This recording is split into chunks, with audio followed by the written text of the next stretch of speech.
자, 모두들 반갑습니다. 지니 인베스트먼트의 강태공 전문가입니다. 자, 금요일 이제 대통령 선거 최대 수혜. 이제 뭐 사실 다른 후보자들도 많겠지만, 그래도 지지율 1, 2, 3등, 이재명 씨, 윤석열 씨, 홍준표 씨를 두고 이 세 명 관련해가지고 최대 수혜를 받을 수 있는, 이제 제가 추석까지는 보통 시장이 불안정하기 때문에 어떠한 종목을 사기 위해서는 추석 이후에 시장의 상방 흐름을 노려보면서 담아볼만 하다 했죠. 저 추석 이후에 여러분들이 무조건적으로 담으면 좋을 만한 이 대선 수혜주로서 딱 한 종목을 오늘 여러분들에게 소개를 시켜드리도록 할 테니까 여러분들의 좋아요와 구독하기를 한 번씩 부탁을 드리도록 하겠습니다. 자, 일단은 대선이 다가오면서 많은 분들이 이제 대선 관련된 모멘텀의 종목들도 굉장히 많죠. 그 중에 이제 두 가지로 크게 나눠보면요, 인맥주가 있고 정책주가 있습니다. 그래서 뭘 사야 될지 굉장히 헷갈리는 분들을 위해서 먼저 말씀을 드린다고 하면은, 분명하게 말씀을 드리는 게 지금부터는 이제 인맥주를 버리시고 정책주를 사셔야 된다라고 말씀을 좀 드릴게요. 그 이유가 뭐냐고 하면은, 보통에는 이제 이 대선 주자들이 나오면은, 이제 후보자들이 나오면은, 그전에는 어떠한 정책을 이야기할지 불명확하기 때문에 보통은 인맥주가 먼저 움직입니다. 그러고 나서 인맥주가 이제 어느 정도 올라가고 나서 이제 경선이 다가오고 대선이 다가올수록 정책이 어느 정도 확고해지기 때문에 그 다음에 인맥주에서 정책주로 넘어가는 이러한 흐름들이 많이 보여져요.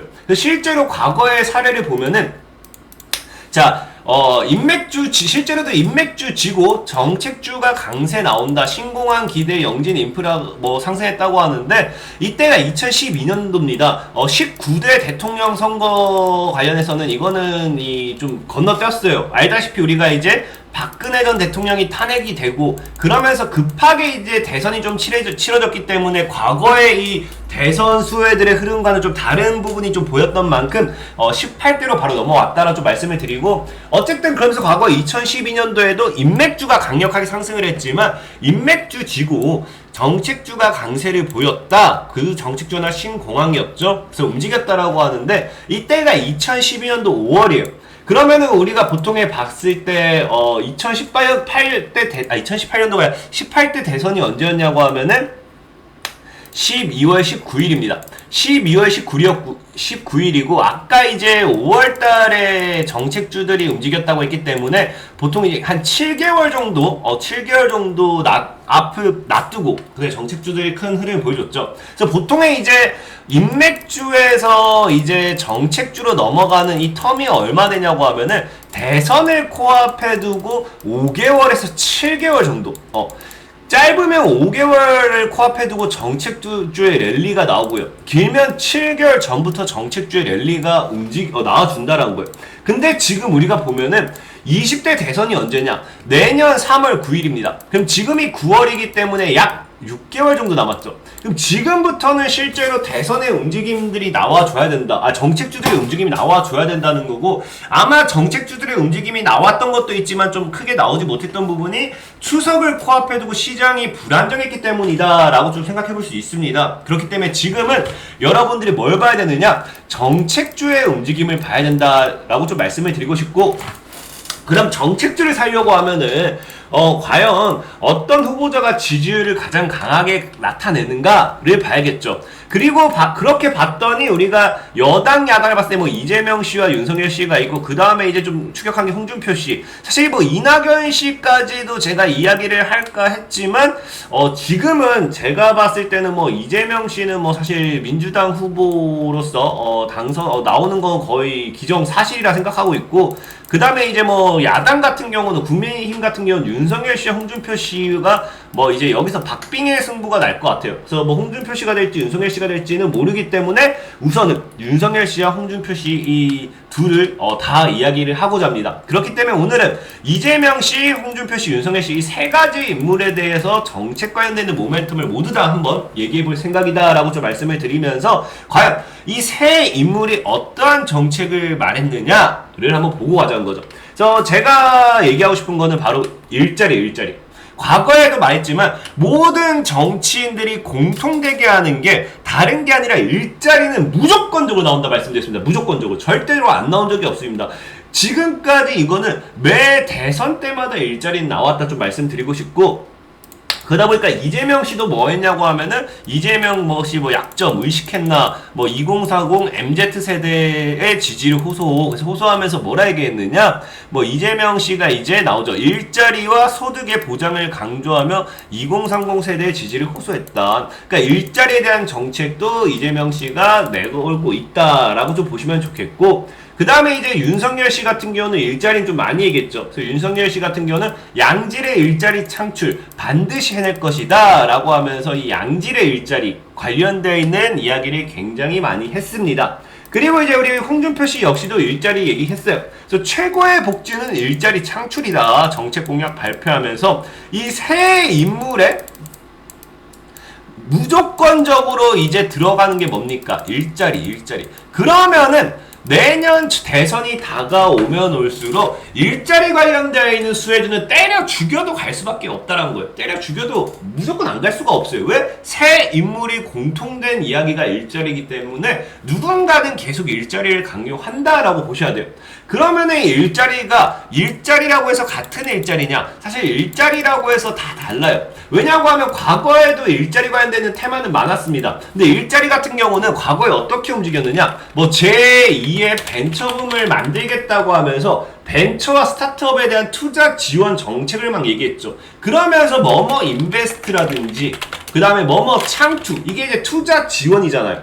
투자 지원이기 때문에 이게 뭐예요? 이게 이제 여러분들이 흔히 잘 아는 CBI 인베, 그 다음에 대성창투, DSC 인베, 에이티넘 인베, 뭐 이런 인베를 볼 수 있겠죠. 그래서 이런 부분에 대한 아까 얘기했다시피 벤처붐을 일으킨다 하면서 벤처와 스타트업에 대한 투자 지원을 얘기했을 때는 이 투자, 창투사, 인베스트먼트 이런 투자하는 기업들의 큰 상승폭이 나와줬었고요. 그거 말고 우리가 이제 어떤 취업에 대한 걸 늘리겠다, 아니 청년들의 취업에 대한 능력 개발, 교육을 하겠다 한다고 하면 메가MD라든지 윌비스라든지 사람인 HR 등등등등 이런 것들, 교육이라든지 창업이 아니죠, 취업 사이트라든지 이런 것들에 대한 이야기가 나오다 보니까 일자리마다도 어떤 일자리를 지원하느냐에 따라 수혜주가 굉장히 달라져요. 그렇기 때문에 이번에 봐야 될 게 뭐가 있냐고 하면은 이재명 씨가 이야기하는 일자리는 무슨 일자리인가? 그 다음에 홍준표 씨가, 윤석열 씨가 이야기하는 일자리는 어떤 일자리인가? 홍준표 씨가 이야기하는 일자리는 어떤 일자리인가를 봐야 된다는 거예요. 그래서 그걸 놓고 봤더니 이제, 자, 이재명 씨가 이야기하는 건 무엇이냐? 자, 일단은 방금 했다시피 모든 정치인들이 일자리 부동산에게 사실 경선 이게 국민의힘 경선에서 나온 거긴 하지만 민주당도 똑같아요. 민주당도 보면 다 일자리예요. 그래서 일자리 부동산은 계속되는 정책이다 보면 좋겠고, 자, 그럼 이재명 씨가 얘기하는 거는, 자, 4차 산업혁명 선도지역 만들 것 하면서 이재명 씨가 호남에 6대 공약 발표했습니다. 그러면서 뭘 하느냐? 자, 보면은 여기 나오는 일자리가 광주형 일자리와 4차 산업혁명이라 했어요. 그럼 이재명 씨가 이야기하는 거는 광주형 일자리입니다. 광주형 일자리. 그래서 이 광주형 일자리가 뭔지 모르시는 분들이 있는데 여기 설명으로 쉽게 나와 있어요. 광주광역시가 지역 일자리를 늘리기 위해 고안한 사업으로서 기존 완성차 업체 임금 절반 수준의 임금을 지급하는 대신에 상대적 낮은 임금을 낮은 임금을 정부와 지방자치단체가 복리 후생 비용 지원을 통해 보전한다는 그 다음에 일자리 창출 사업이에요. 그래서 이것만 보면 여러분들이 이해 못할 수 있는데 그림을 설명드리면은, 자, 보다시피 이제 여기 기업이 있습니다. 기업이 있고요.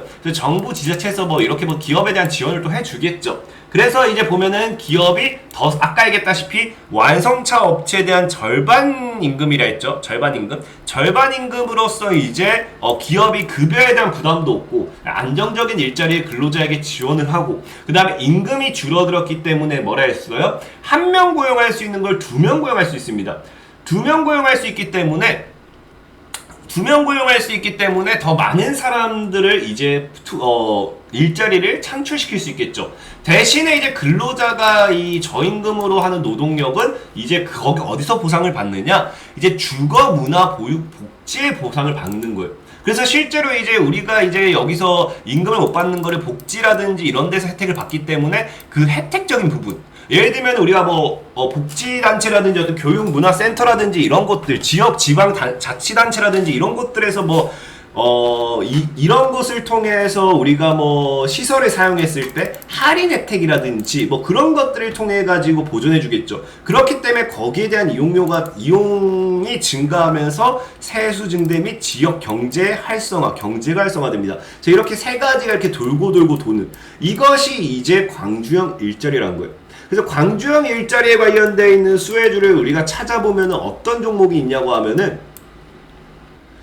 이거는 뒤에 다시 한번 설명을 드릴게요. 뒤에 아까 제가 앞에 얘기했다시피 딱 한 종목만 설명드린다 했죠. 그래서 딱 한 종목 일단 뒤에 같이 설명드릴 거고요. 그래서 어쨌든 이재명 씨가 이야기하는 거는 광주형 일자리입니다.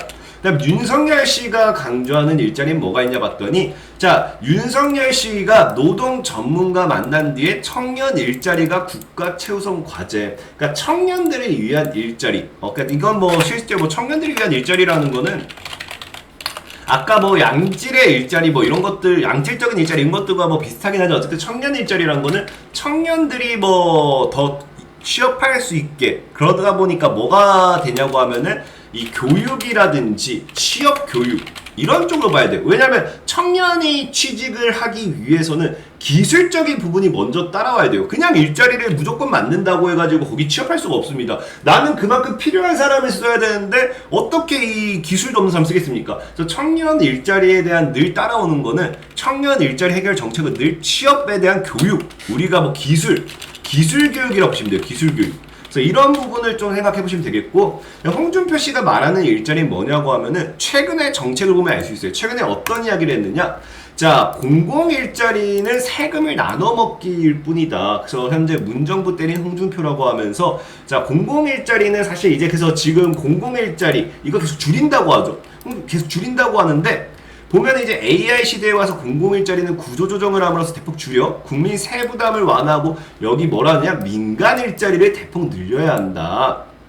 그래서 이제 지금 이 홍준표 씨가 얘기하는 거는, 민간에서 일자리는 민간에서 만들어야 하고 공공일자리는 대폭 줄여 미래 세대 부담을 완화하는 것이 정상적인 선진국 시대의 국가 개혁 정책이라고 하죠. 그러면 이제 이 홍준표 씨의 일자리 정책은 이제 민간 일자리예요. 민간 일자리. 민간 일자리 말 그대로 이제 민간 기업이 스스로 더 성장하고, 일자리 이제 뭡니까? 노동자가 필요해서 이 구인구직을 할 수 있도록 하겠다라는 거예요. 한마디로 기업을 더 성장시킨다는 거죠. 민간 기업에 대한 투자를 통해 가지고 민간 기업들이 이제 더 직원을 고용할 수 있는 그런 부분. 공공 일자리와 다르게 이제 민간 일자리다라고 보시면 돼요. 그래서 지금 이 각각이 이재명 씨와 윤석열 씨와 홍준표 씨가 이야기하는 일자리는 성향 자체는 굉장히 차이가 난다라는 걸 좀 알고 가셔야 되고, 하지만 우리가 이 성향은 달라도 늘 이야기했죠. 주식은 참 재밌는 게, 코에 걸면 코걸이, 귀에 걸면 귀걸이, 팔에 걸면 팔찌, 목에 걸면 목걸이, 어디든지 엮일 수 있어야 된다고 했어요. 그래서 오늘 여러분들에게 소개시켜드릴 종목은, 확실한 거는 정부 정책의 일자리에 포함이 되어 있어요. 일자리에 포함이 되어 있지만 방금 얘기했다시피 광주형 일자리, 그러니까 상생형 일자리와 동의에 포함이 되고, 그 다음에 청년 일자리, 이제 청년 일자리에도 포함이 되고, 그 다음에 민간 일자리에도 포함이 되고, 이 세 가지 모멘텀을 모두 다 가지고 있기 때문에 누가 대통령이 돼도,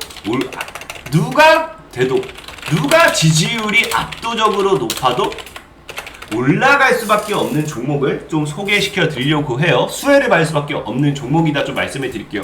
바로 그 종목은 윌비스라는 종목이에요. 이제 윌비스 보면은 뭐라 되어 있습니까? 전국 8개 상생형 일자리 51조 투자 13만 개 고용 창출 예정이다 라고 최근 문재인 대통령이 상생형 일자리와 관련해 총 51조 원 투자 얘기하죠. 근데 보면 문 대통령은 광주형 일자리 정신은 지역 균형 유딜로 이어졌다라면서 상생형 일자리는 그래서 이 광주형 일자리가 즉 상생형 일자리라 보시면 돼요. 같은 이 맥락상 통하는 부분이라 보시면 되고, 그렇기 때문에 이 광주형 일자리는 사실 문재인 대통령이 예전부터 밀었던 정책 중 하나지만 어쨌든 이재명 씨가 미는 광주형 일자리 맥락상 통일되기 때문에 윌비스라는 종목이 수혜를 받을 수도 있다. 그리고 이제 또 이어지는 뉴스 보면 뭐가 있습니까? 자, 윌비스 주가가 강세다.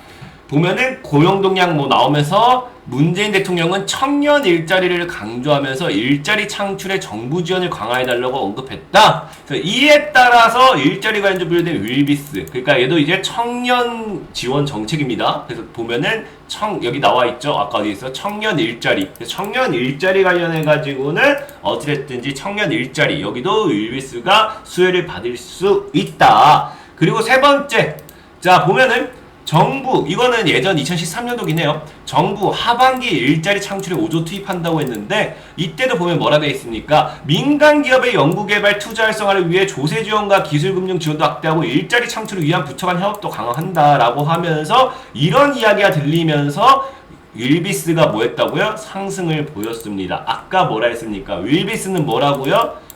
아까 뭐라 했어요? 민간 기업의 연구개발 투자, 그 다음에 일자리 창출. 민간 기업이 스스로가 성장하면서 노동력이 필요해서 더 많은 인력을 뽑을 수 있게 민간에 투자한다. 그러면서 성장했던 것이 윌비스다. 상승했던 것이 윌비스다라고 말씀을 좀 드리겠습니다. 자, 그러면서 보면은 아까 했다시피 광주형 일자리, 청년 일자리, 민간 일자리 다 포함되어 있죠. 근데 또 추가적으로 뉴스 보면 뭐가 나와 있냐고 하면은, 자, 윤석열 공식 대선 출마 소식에 윤석열 정책주 강세다. 여기 뭐가 들어가 있습니까? 윌비스가 들어가 있어요. 그렇기 때문에 이 윌비스는 또 뭐라 했습니까? 윌비스는 윤석열 정책주로 이미 포함이 되었던 애고, 그 다음에 과거에 또 보면 있습니까? 윌비스 홍준표 첫 야권 대선 지지율 1위, 전병영 회장 고려대 동문 부가. 그러면서 얘는 또 뭐예요? 홍준표 정책이라고 하는 인맥주로 포함이 되었던 애요. 그러니까 사실 여기서 유일하게 이제 또 포함이 안 된 거는 이제 이런 뉴스가 안 나왔던 건데 이재명 씨의 뭐 인맥이냐 정책이냐 이 뉴스가 없는 게 좀 아쉽지만 어찌됐든지 이재명 씨가 이야기하는 일자리, 윤석열 씨가 이야기하는 일자리, 홍준표 씨가 이야기하는 일자리 모두 다 포함이 되고요. 윤석열 씨, 홍준표 씨 정책 인맥주로 포함이 되어 있기 때문에 누가 대통령이 되든지 누가 압도적인 지지율을 가지고 가든지 수혜를 받을 수밖에 없는 종목이다라고 좀 판단이 되는 거예요. 그러면서 이제 그 윌비스에 대한 기업 분석을 보면은 사실 의복제적 이런 거 버리고 아까 얘기했던 윌비스 애드 등을 통해 교육 서비스업이라고 했죠. 교육 서비스업 같은 경우는 아까 뭐라고 했어요? 청년 일자리가 취업 기술 교육 이런 부분도 보면 좋습니다. 그래서 스터디 독서실 이런 것들 봤을 때 어쨌든 일자리 관련되어 있는 수혜다. 그 다음에 실적적인 부분을 보면은 재작년이 좀 갑자기 확 커졌다가 다시 이제 실적이 증가하는 부분, 적자를 줄이고 단기순이익도 이렇게 적자폭을 키우던 게 확 커졌다가 다시 돌아서는 부분이기 때문에 영업이익이나 윌비스 이런 거는 이 실적적인 부분은 다시 꾸준한 상승세를 기대해 볼 수 있다라고 좀 말씀을 드리고 싶어요. 차트적인 부분을 봐도 여러분들 알다시피 아까 뭐라 했어요? 2012년도 이제 대선이 다가오면서 이 종목이 500원대 있던 게 8배 상승했고요. 그 다음에 다시 1000원대 있던 게 4000원까지 4배 상승했고요. 자, 그 다음에 이제 1500원, 1000원, 1500에서 놀던 이 종목이 지금 이제 2000원 정도에서 놀고 있습니다. 아직 2배밖에 상승을 안 한 자리. 사실 2배 상승했기 때문에 이미 위험한 자리는 맞아요. 위험한 자리는 맞고, 그래도 보면 이 종목이 늘 대선마다 일자리로 엮이면요, 캔들의 고점은 3,500원이었어요. 근데 지금 3,500원의 캔들의 고점이 달성된 자리가 없거든요. 그렇기 때문에 지금 자리에선 최소 못해도 내년 이제 대선 때까지 일자리라는 모멘텀이 부각이 되고 다시 정책주들이 강하게 이슈가 나오고 모멘텀이 나와줬을 때는 3,500원 위로는 무조건적으로 쏘아 올리지 않을까 하는 게 강한 이 예상이겠죠. 그렇기 때문에 지금 자리에서 그러니까 지금 자리에서 산다 하더라도 사실 내년까지 정책주로서 엮여서 잘 올라가 준다고 하면 못해도 최소 수익률은 50% 예상해 볼 수 있다라 좀 말씀을 드릴게요. 최소가 50%고요. 중요한 거는 뭐 지금 당장 풀매수를 하면 안 되겠죠. 왜냐면 이평의 배열을 보면 아까 얘기했다시피 이 구간대에서 이번 연도 이미 급격하게 올라왔어요. 뭐 때문에 아까 윤석열과 홍준표가 엮이면서 한번 치고 올라왔습니다. 그렇기 때문에 급격한 분할 매수보다는 아직 6개월이 남아있어요. 저는 개인적으로 2,500원과 2,500원, 1,750원 이 사이에서 분할 매수를 여유롭게 했으면 좋겠어요. 여유롭게 했으면 좋겠고 정말로 매수를 잡으면 1,500원 정도까지 분할 매수를 여유롭게 할 수 있겠죠. 저는 개인적으로 분할 매수를 이제 추석 이후에 여러분들이 하방으로 빠질 때마다 잘해나간다라고 하면은 내년 대선이 다가오면서 4,000원 근방까지 한 2배 정도의 상승 시세는 노려볼 수 있을 거다라고 말씀을 드리면서 오늘의 방송을 마무리하도록 할게요. 자, 지금까지 지니 인베스트먼트의 강태공 전문가였고요. 여러분들의 좋아요와 구독하기는 늘 많은 힘이 된다라고 말씀을 드리면서 방송을 마무리하도록 하겠습니다. 모두들 안녕.